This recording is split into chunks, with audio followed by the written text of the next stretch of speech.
Hi friends, நான் Karaikal doctor Nishar.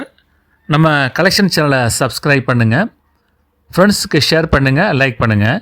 இன்றைக்கி நம்ம பார்க்குறது கிழக்கு ஆப்பிரிக்கா நாடான எரித்திரியா நாட்டுடைய ஒன் நக்ஃபா கரன்சி நோட்டை தான் நம்ம பார்க்குறோம்.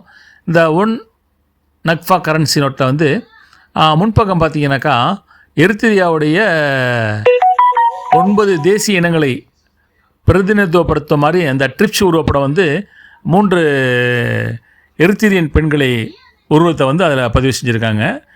இந்த உருவப்படமும் கொடியேற்றும் படமும் எரித்திரியா மக்களின் ஒற்றுமையும் பன்முகத்தன்மையும் அடையாளப்படுத்தும் வகையில் இந்த கரன்சி அமைஞ்சிருக்கு. இந்த கரன்சியோடைய காரணங்கள் பார்த்தீங்கன்னாக்கா எரித்திரியா மக்கள் ஒரு கொடியை வந்து நடுவது போலவும், வலது பக்கத்தில் வந்து எரித்திரியாவுடைய தேசிய சின்னமான ஒட்டகம் இருப்பது போலவும், மத்தியில் வந்து 3 எரித்திரியா பெண்கள் இருப்பது போல அதை வந்து பதிவு செஞ்சுருக்காங்க.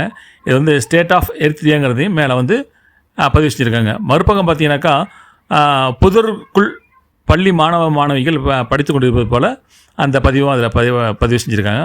ஒரு அரிய கரன்சி. இதனுடைய தற்போதைய மதிப்பு என்னங்கிறத நீங்கள் வந்து கமெண்டில் வந்து பதிவு செய்யுங்க. சப்ஸ்கிரைப் பண்ணுங்கள், ஃப்ரெண்ட்ஸுக்கு ஷேர் பண்ணுங்கள், லைக் பண்ணுங்கள்.